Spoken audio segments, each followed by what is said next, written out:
প্রিয়জনের সাথে ঈদের আনন্দ ভাগাভাগি শেষে জীবিকার তাগিদে নৌপথে কর্মস্থলে ফিরছে দক্ষিণাঞ্চলের মানুষ। শনিবার ভোর থেকে কর্মস্থলে ফেরা মানুষের চাপ বাড়ে রাজবাড়ীর দৌলতদিয়া ফেরিঘাটে। একই চিত্র ছিল লঞ্চঘাটেও। তবে বাড়তি চাপ বাড়লেও ঘাট এলাকায় ছিল না কোনো ভোগান্তি। ঘাটে এসে সরাসরি ফেরি এবং লঞ্চে উঠে যেতে পারছেন সবাই। বিআরডব্লিউটিসি দৌলতদিয়া ঘাটের ব্যবস্থাপক মোহাম্মদ সালাউদ্দিন বলেন, ব্যাপক প্রস্তুতি থাকায় ঈদে ঘরে ফেরা মানুষের ঘাটে কোনো ভোগান্তি হয়নি। আবার এখন যারা কর্মস্থলে ফিরছেন তারাও ভোগান্তি ছাড়াই ফিরতে পারছেন। বর্তমানে এই নৌরুটে 18টি ফেরি এবং 20টি লঞ্চ চলাচল করছে। ঘাটের আরও খবর জানাতে যুক্ত হচ্ছেন সহকর্মী মেহেদি হাসান। মেহেদি, কত সংখ্যক মানুষ আজ ঘাটে ভিড় করছেন? তারা কি ধরনের দুর্ভোগ ছাড়াই নদী পার হতে পেরেছেন কিনা সেটি জানাবেন, এবং কারোর কোনো অভিযোগ কি জানতে পেরেছেন?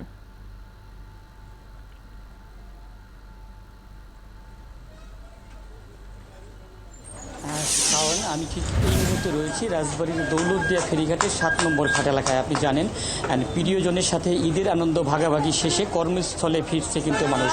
এই দক্ষিণ অঞ্চলে মানুষ যারা এই নৌ রুট দিয়ে রাজধানী ঢাকা সহ দেশের বিভিন্ন অঞ্চলে কর্মস্থলে যায়, তারা যাচ্ছেন ঈদ শেষে। আজকে সকাল থেকে আমরা দেখেছি কর্মস্থলে বাড়তি চাপে দৌলতদিয়া ঘাটে কিন্তু মানুষের ঢল নেমেছে। সকাল থেকেই উপচে পড়া ভিড় এরা লক্ষ্য করা গিয়েছে, এবং দক্ষিণ অঞ্চল থেকে ছেড়ে আসা যে যানবাহনগুলো রয়েছে তারা কিন্তু এই নৌ রুটে ভিড় জমাচ্ছে, এবং তারা এসে সরাসরি ফেরিতে উঠে পারাপার হয়ে যেতে পারছে।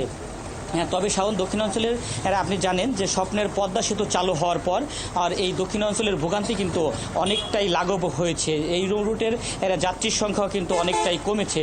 পদ্মা সেতু হয়ে বেশিরভাগ যাত্রীরা যাচ্ছেন, এবং যারা রাজবাড়ী, ফরিদপুর, মাগুরা, ঝিনাইদহ সহ আশেপাশের যে জেলাগুলো রয়েছে 8 থেকে 10টি জেলা, সেই জেলার যাত্রীরা কিন্তু এই নৌ রুট ব্যবহার করে তারা কিন্তু কর্মস্থলে যাচ্ছে। শাওন, আমি আপনাকে ক্যামেরার সাহায্যে দেখাচ্ছি। এটি কিন্তু দৌলতদিয়া ঘাটের 7 নম্বর ফেরি ঘাটের চিত্র। যাত্রীরা ঘাটের পল্টনে এসে একত্রিত হচ্ছে, জড়ো হচ্ছে, এবং নদীর ওপার থেকে 2টি ফেরি এই মুহূর্তে ঘাটে এসে ভিড়েছে।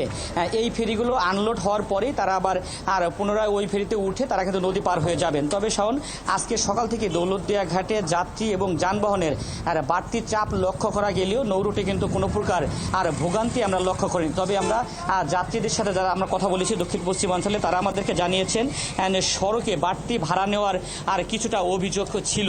আর ঘাট কর্তৃপক্ষ বলছে এই নৌরুটে যাত্রী এবং যানবাহন পারাপার করার জন্য তারা পর্যাপ্ত সংখ্যক ফেরি কিন্তু রেখেছে। এই নৌরুটে বর্তমানে 18টি ফেরি এবং 20টি লঞ্চ দিয়ে পারাপার অব্যাহত রয়েছে। শাওন, ধন্যবাদ আপনাকে যুক্ত হবার জন্য। খবর রাখতে থাকুন। আমাদের সাথে যুক্ত হয়েছিলেন সহকর্মী মেহেদি হাসান।